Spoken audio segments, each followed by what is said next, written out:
there is a deep sense of guilt, at least in me there was for the longest time. Am I neglecting my home? Am I neglecting, am I the best mother? Will I get a badge tomorrow? Now as an old woman I don't care, but then I grew up with that kind of a thing. Do you think it's psychological whitewashing for the longest time? Actually, you see, the kind of job options that exist for women tend to go along the gender aspect. So that's why you find the largest number of women in, child like teaching or healthcare, social work, tailoring. It's along the gender lines, the work that women take up. So that's why you'll find the largest number of nurses, teachers, government workers, domestic workers. It follows along the gender path. That also is an important aspect, because unless you keep to the straight and narrow path of your gender identity, it's not easy to stay in the workforce. And also there's a lot of respect, quote unquote, respect to women. Now, I want to add to what Sunita said, with which I completely agree. And I just want to raise the issue of the underpaid labor that the government expects for women at the grassroots.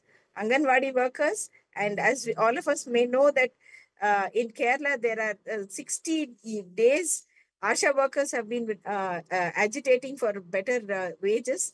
Their wages average 232 rupees a day, which is way, way, way less than what is the minimum wage in Kerala. And the state hasn't cared, because societally we expect care work to be done by women, devalue and pay very little for it. That's why we still have domestic workers, getting 2,000 rupees and 3,000 rupees for, 4 to 5 hours of work in a household. And so the domestic work, which is so essential to human life, to protect and nurture human resources, we do not value that work at all as a society, whether we are women or men or Right. governments. I All just right. want to underscore this very strongly. Right. Sunita, tell me something, one last question before I let you go. The thing is that both the Chief Minister of Tamil Nadu as well as Andhra Pradesh are now egging couples to have more children. My question is that if this is the situation of women in all the 4 states, Sunita, what does one expect? The thing is, it's not about whether I want to bear a child or I desist. But the point is, where is the infrastructure? If this is the disparity when it comes to household work, which is unpaid, and also double shifts where I have to work outside, come home, do the work at home, and also take care of children.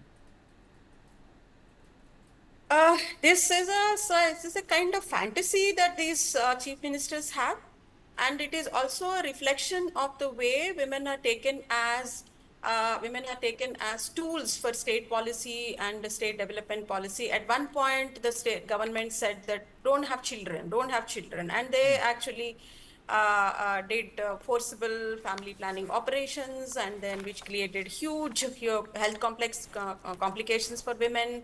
In Telangana, for instance, a whole lot of women had to undergo hysterectomy because of these kind of family planning operations. So it's going to actually this is something that goes against any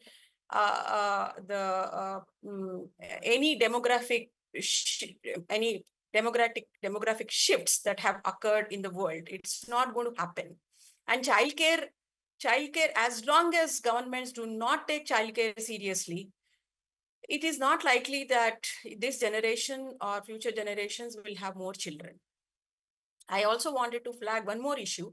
As long as the private sector and the marketplace keep exploiting men and expect men to work 10 hours, and Infosys head Narayan Murthy said 70 hours a week, they will not have any energy or time to devote to anything to their household.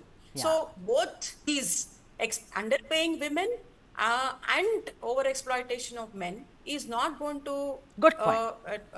are both contributing to the continuation of gender disparity in unpaid household labor.